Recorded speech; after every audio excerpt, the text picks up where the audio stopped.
교통사고 과잉 진단 합의금 요구 대처법. 접촉사고가 났습니다. 범퍼에 살짝 긁힌 정도입니다. 그런데 상대방이 목을 부여잡고 아이고 목이야 하면서 구급차를 부릅니다. 병원에 입원합니다. 3주 진단서를 끊어옵니다. 합의금으로 500만 원을 부릅니다. 범퍼 수리비가 20만 원짜리 사고에서요. 이런 상황에서 대부분의 운전자가 하는 실수가 있습니다. 빨리 끝내고 싶어서 그 돈을 줍니다.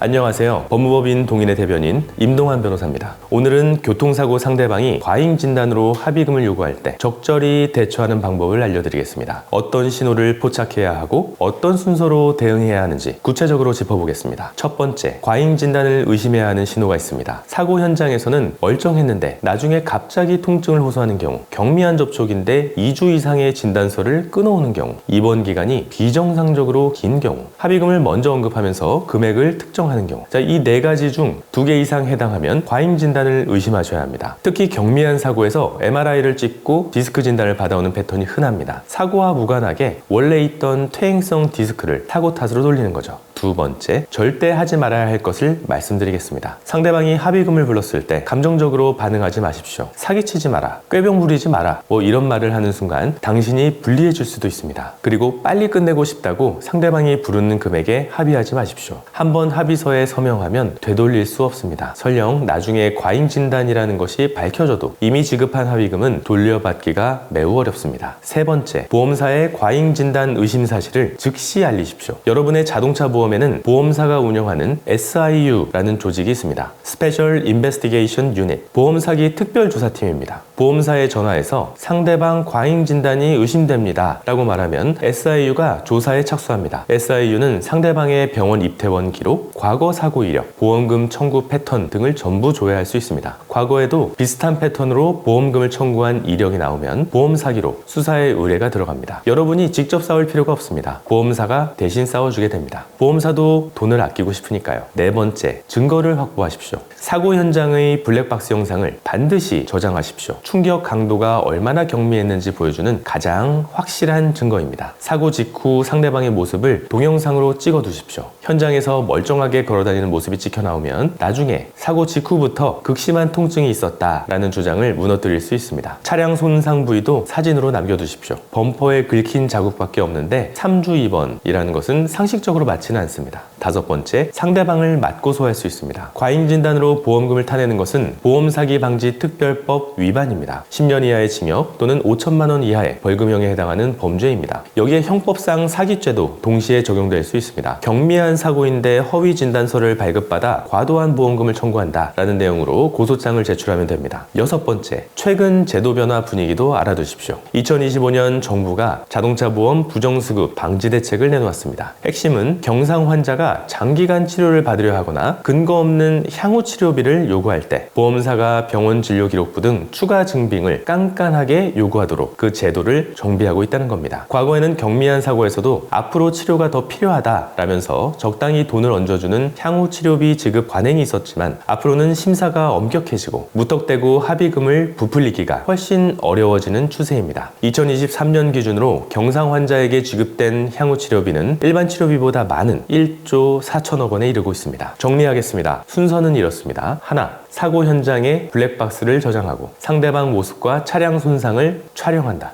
둘, 감정적으로 반응하지 않고 서둘러 합의하지 않는다. 셋, 보험사에 과잉 진단 의심을 알리고 SIU 조사를 요청한다. 넷, 증거가 확보되면 보험사기 방지 특별법 위반으로 맞고소를 검토한다. 경미한 사고에서 억울하게 큰 돈을 뺏기는 일은 이 순서만 알면 막을 수 있습니다. 오늘 말씀드린 과정에 상대 보험사가 껴서 당신을 괴롭히게 한다면 혼자 힘으로는 어려울 수 있습니다. 보험사의 법무팀을 혼자 힘으로 이기는 것은 힘들겠죠. 따라서 더욱 강력한 저희 동인의 도움을 얻는 것도 고려해 보시기 바랍니다. 오늘 영상이 도움이 되셨기를 바랍니다. 동인이었습니다. 감사합니다.